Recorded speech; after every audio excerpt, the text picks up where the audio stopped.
안녕하세요 여러분, 용꾸미네입니다. 오늘은 풍수에서 중요한 시계 위치에 대해서 한번 알아보겠습니다. 시계는 항상 바늘이 움직이고 있기 때문에 그 움직임이 양의 마음을 만들어내는 것으로 알려져 있기 때문입니다.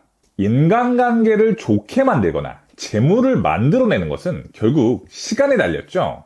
시계는 시간을 상기시킵니다. 그리고 과거의 시간을 보여주는 게 아니라 현재와 미래의 시간을 보여주죠.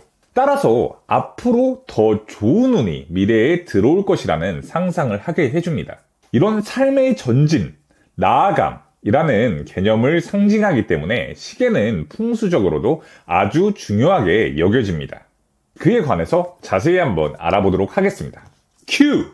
풍수에 좋은 시계 고르는 방법 첫 번째, 원형의 시계를 골라라입니다. 거울 고르는 방법에서도 말씀을 드렸지만 둥근 모양의 물건은 인간관계를 둥글게 하는 효과가 있습니다. 또한 팔각 물건과 마찬가지로 좋은 운을 사방, 팔방에서 받는 효과가 있기 때문에 둥근 거울은 둥근 시계나 팔각 시계는 행운에 좋은 물건이라고 할 수 있습니다. 두 번째, 디지털 시계보다는 아날로그 시계를 고르세요. 풍수에서는 시계의 초침이 움직이는 것을 시간이 흐르고 있다, 즉 기의 흐름이 좋아진다 라고 생각을 합니다. 따라서 초침이 없는 시계보다는 초침이 있고 항상 째깍째깍 움직이는 시계가 더 좋습니다. 따라서 초침이 있는 시계가 좋겠죠. 디지털 시계는 숫자로서 나타나기 때문에 그때 그 순간에 세세한 것을 신경 쓰게 해서 전체를 보지 못하게 만드는 효과가 있습니다. 좋지 않죠? 전체를 시원하게 볼 수 있는 아날로그 시계를 추천드립니다. 세 번째는 소리가 나는 시계입니다.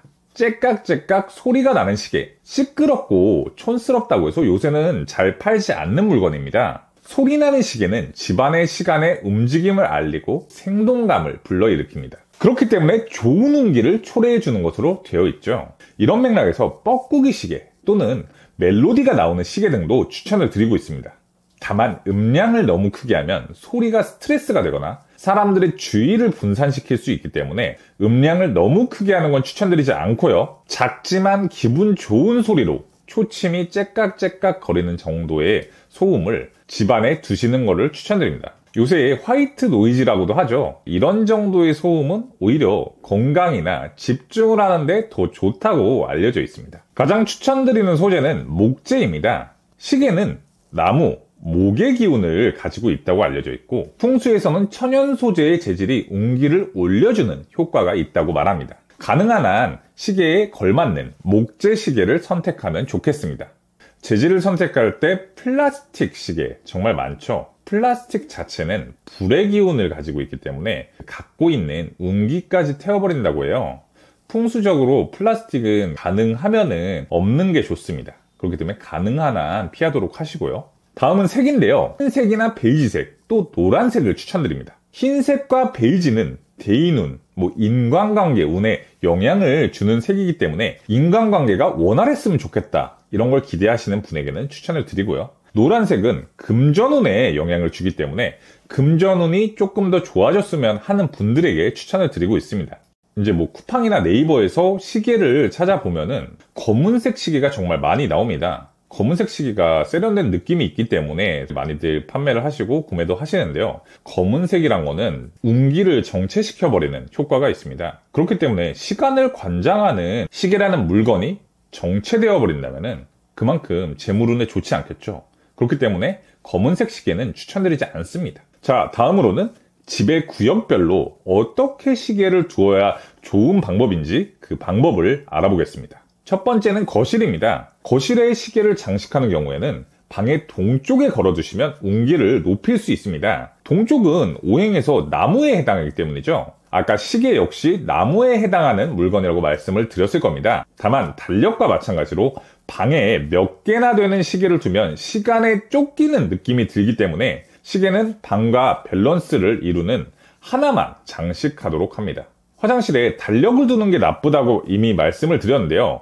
시계를 장식하는 것 역시 좋지 않습니다. 화장실은 음기가 서리기 쉬운 장소라고 몇 번 말씀을 드렸죠. 시계를 두는 것으로 시간의 흐름에 그런 음기들이 나쁜 영향을 주기 때문에 운기가 좋지 않아지게 됩니다. 소중한 기회를 잃거나 중요한 미팅에 지각을 하거나 안 좋은 운을 초래할 수 있기 때문에 화장실에는 어떠한 시계도 두지 않도록 합니다.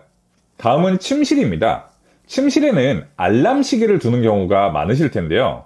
알람 시계의 소리는 가능하면은 부드러운 소리를 사용합니다. 왜냐면은 소리가 풍수에서 가장 중요한 부분이기 때문인데요. 아침을 소리로 깨우는 것은 매우 활기차게 아침을 시작할 수 있기 때문에 풍수적으로 매우 좋은 방법이라고 할 수 있습니다. 다만 그 소리가 날카롭거나 기분이 나쁘게 만드는 소리라면은 그것은 좋지 않습니다. 갑자기 깜짝 놀래게 만드는 것은 혈압이 올라가게 되는 것은 물론이고 풍수적으로도 좋지가 않거든요. 자, 다음은 시계가 운기를 낮추는 경우가 있는데요. 어떤 경우일까요? 가장 중요한 것 한 가지를 말씀을 드리면 달력도 철진한 달력을 걸어두면 과거에 머무르는 자신을 상기시키기 때문에 좋지 않다고 말씀드렸습니다. 시계 역시 만약 건전지가 끊겨 있거나 멈춰 있다면 운기가 정체하거나 운기를 낮추는 효과가 있습니다. 배터리가 부족한 시계는 빨리 교체를 하면 좋을 것 같고요. 움직이고 있어도 시간이 만약에 맞지 않는 시계다. 그거를 그대로 방치하고 있다. 그러면 좋지 않는 건 마찬가지입니다. 풍수에서 시계의 시간이 빨라지거나 느려져 있는 경우 타이밍이나 기회를 놓친다고 보통 말을 하기 때문에 올바른 시간으로 설정을 해두시는 게 좋습니다. 많은 분들이 조금 부지런히 생활을 하려고 시계의 분침을 5분이나 10분 정도 당겨놓는 경우가 있는데요. 사실 이런다고 해서 그만큼 더 부지런해지지도 않습니다. 그냥 그 시계에 적응을 해버릴 뿐이죠. 그렇기 때문에 오히려 풍수적으로 타이밍이나 기회를 놓치는 부분이 될 수 있기 때문에 차라리 그냥 정시에 딱 맞는 시간을 맞춰주는 게 풍수적으로도 훨씬 좋다고 말할 수가 있겠습니다. 시계는 알람 시계 같은 걸 제외한다면 의외로 만질 일이 잘 없죠. 옮길 일도 잘 없고요. 그렇기 때문에 먼지 같은 게 많이 쌓일 수밖에 없습니다. 따라서 정기적으로 청소를 해서 먼지 제거하고 닦아놓고 이렇도록 합시다. 이런 청소가 중요한 이유는 풍수적으로 좋다고 놓아둔 물건의 의미를 그냥 놔두면 잊어버릴 때가 많아요. 그런데 그 물건을 자주 청소를 하면서 그 의미를 다시 상기시켜주면은 자기가 심리적으로 영향을 다시금 받게 됩니다. 그렇기 때문에 중요한 거고요. 시계의 경우엔 시간의 흐름도 더욱 좋아질 수 있겠죠. 예를 들어서 시계가 조금 느려졌다, 너무 빨라졌다 이럴 때도 시간을 확실하게 맞춰줌으로써 풍수적으로 더 좋은 시간의 흐름을 만들 수 있겠죠. 시계는 나무의 기운을 가진 물건이라고 했죠. 영험하다고 하는 나무들 모두 저희들을 내려다보고 있습니다. 그렇기 때문에 나무의 기운을 가진 물건들은 자신의 시선보다 높이 장식하고 시계를 올려다보는 상태로 함으로써 나무가 가진 힘을 늘려줄 수 있습니다. 따라서 반대로 시계를 내려다보는 상태를 만들어버리면 운기가 안 좋아지겠죠. 최소한 시계는 시선과 같은 높이, 더 좋은 거는 시선보다 높은 위치에 장식하도록 합시다. 자, 여러분은 지금까지 풍수에서 시계를 어떻게 다뤄야 되는지, 어디에 두어야 좋고 어떤 시계를 선택해야 좋은지에 대해서 잘 알게 되셨습니다. 처음 말씀드린 것처럼 시계는 시간을 관장하는 것이기 때문에 풍수적으로 중요할 수밖에 없는 물건입니다. 이런 시계를 잘 다루시면서 더욱 좋은 기운 받아가시길 바라며 오늘은 끝내기 전에 용꾸미네 채널에서 주로 다루는 금전운 있죠? 무형문화재 이수자가 그린 금전운의 좋은 그림 하나 소개해드리고 끝내겠습니다. 위 링크에 자세한 내용이 있으니까 참고 한번 부탁드리겠습니다. 구독과 좋아요, 댓글은 영상을 만드는 데 큰 힘이 됩니다. 영상 시청 감사드리며 이만 줄이겠습니다. 감사합니다.